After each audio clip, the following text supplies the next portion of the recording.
Hey guys, welcome back to another video, and today I'll be doing a full review of this security camera from Xiaomi that can record a full HD videos, and it comes with a bunch of features. So how good is this camera and are these features really useful? Let's find it out.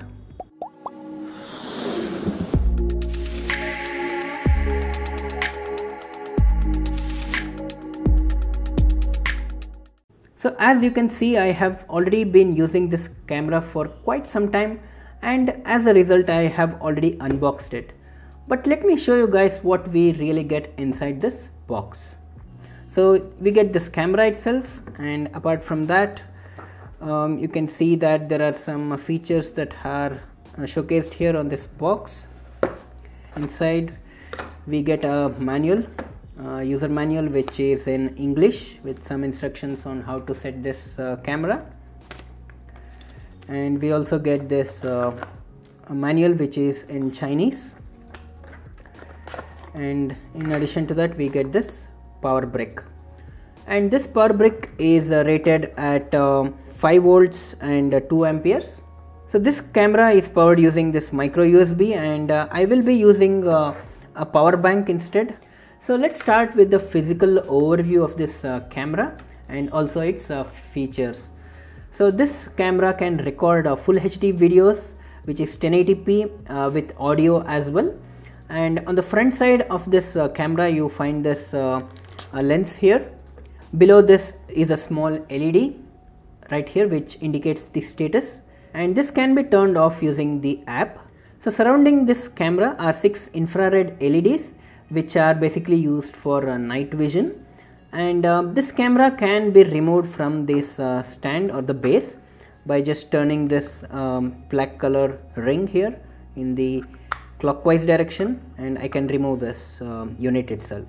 And this stand is made up of plastic, and it serves as a good tool to position the camera over any place. It could be a desk or it could be your kitchen counter.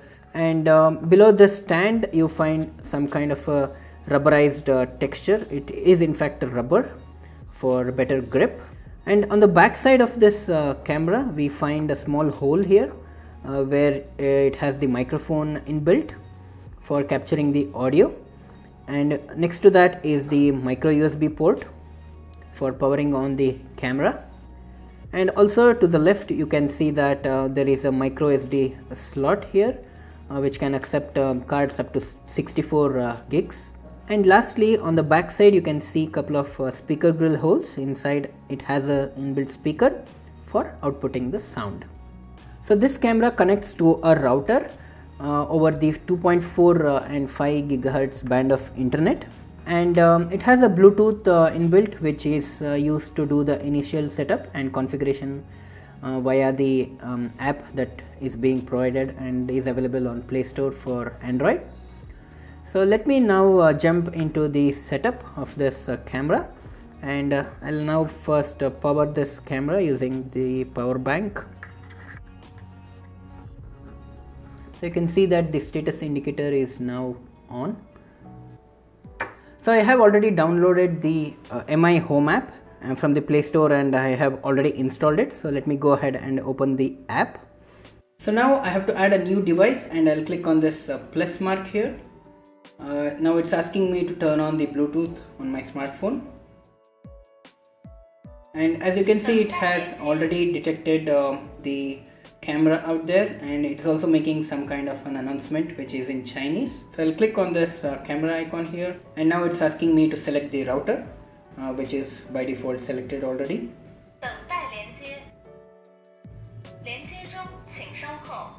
Now it says it's connected to the device and it's trying to communicate with the device.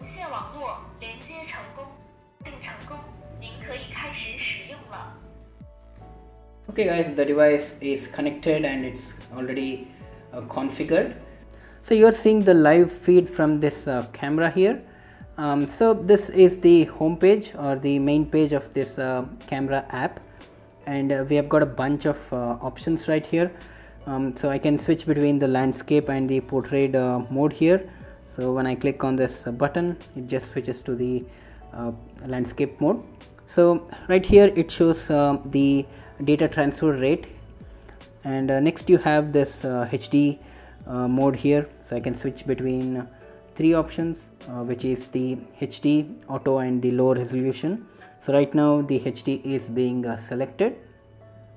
So the next icon here, you see the speaker icon. So when I click on that, it will basically unmute the microphone on my smartphone, and the sound whatever I talk over the smartphone is basically delivered onto the camera.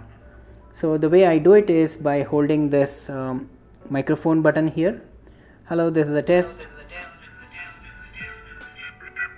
Hello, hi there. Hello, hi there. Hello, hi.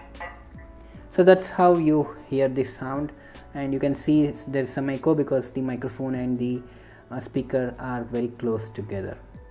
So moving on, the other option that you can see is the screenshot here. So when I click on that, it basically captures the frame at that point of time, and it just stores it on the SD card. And you can as well record a video. In fact, this always records a video on the SD card, but just in case if you need a very specific live feed of the video, you can always go ahead and click on this button. It starts recording, as you can see, and you can stop it. And the next one is the sleep icon, which will put your camera in the sleep mode. And there is a menu as well here. So when I click on that, I get a bunch of multiple options. So first one is the camera settings. So I'll click on this. You can see that I can switch off or switch on the status light that glows on this camera. And next I also have a data usage warning in case I'm viewing this footage over the 3G or 4G internet connection. And next is the sleep settings, where I can configure the duration when this camera needs to go in sleep mode. And the next is the image settings. So the first option is the watermark, which is nothing but the date and timestamp that gets displayed at the top of the screen. And there is also a lens distortion correction, wherein you can turn on to correct the distortion effect from the lens. So it basically crops the image to make it a perfect rectangle rather than a curve, the lens curvature which is to the sides of the image. So you will lose some amount of area in the image. And the next option is the wide dynamic range, or the WDR, which is a very great feature that is made available on this camera. So the way you do it is just go here and turn the option on. The colors are more vibrant, and also I've noticed that it removes any glare or that is present due to direct exposure to the light source. So as I said earlier, this camera is equipped with 6 infrared LEDs. I can turn that on or off. It works out pretty well in the night without any light source. It does capture a significant amount of details in the image. So you can see the image is all black and white. I guess you can as well see the LEDs. It's 8 LEDs in fact. So this night vision, I have an option to switch on automatically. So it detects the amount of light and automatically switches between the two modes. And the next option is the manage storage option, where you can see a couple of options to configure the way you want to record. So you can always record to the SD card, or you can record whenever the motion is detected. It also shows the status of the SD card. So when I click here, it shows the what is the capacity and how much data has been already stored on the SD card. And you also get some options to format and unmount the SD card as well. And the last option is the NAS network storage. So just in case if you lose your camera, then you lose your files as well, right? So to avoid this, you can configure a NAS device wherein it will sync the videos that is stored on your SD card with that on the NAS storage. So the NAS device is basically connected to the router, and it communicates directly over the Wi-Fi with this camera. There is a configuration which you can do. So at times it basically transfers all the files present on this SD card to the NAS storage at frequent intervals. So I've tried this. I don't have a NAS storage device, but how I tried was by putting a USB stick to the router. The router has the USB port in my router, so I just plugged in the USB and configured it as a NAS device in the router settings, and then I was able to get the files that were stored on the SD card onto the USB thumb drive. This camera also acts as a BLE gateway. So what it does is basically tries to connect to other Xiaomi devices that are around you using the Bluetooth, and it basically takes the internet because it's connected to the router, and it provides the internet to other devices that are around you. So this is like a mini gateway, I would say. So in case if you have other Xiaomi devices, for example, it could be a bulb or it could be a smart device basically that can communicate. And the last feature that I would like to show is the detection settings here. So here you can see two options. One is to turn on the motion detection, and the other one is to configure the level of sensitivity for the motion detector. So I'll turn on this and I see another bunch of options. So I'll click on partial detection settings, and I'm placed with a grid here. So I can configure which area in this grid it needs to detect the motion. So I'll configure the rightmost portion of this image. So this area I have marked for motion detection. So I will now click on done.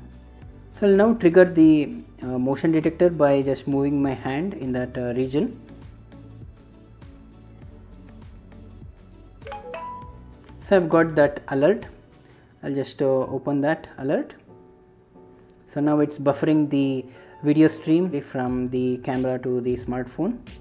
So this is recorded for a 10-second duration, and you will find this clip in the detection records here. And going back to the live feed, I missed one point to show, which is this timeline here. So I can just use my thumb to scroll across the timeline to view the video, and you've got some presets here for the switching between the dates. So this for today's, and I can switch to yesterday's recording by moving here. The live footage and the recordings on the SD card can be accessed and viewed from anywhere in the world using this smartphone app. And one more thing that I discovered was that if your smartphone and your camera are connected to the same home Wi-Fi network on your router, then it does not use internet to stream the video. It just streams it locally within your network, and I was able to see the live video feed on my mobile phone even after removing the LAN cable that was connected to my router. And I think this is a very good feature just to save internet usage. And this camera also utilizes a very small amount of power, and it is not necessary to use this supplied adapter. In fact, as you saw, I was able to power on this camera using my power bank. So considering the price of this camera and the features that it comes packed with, I think it's a very good deal. The motion detection, especially specific to a particular region, I really liked this feature very much.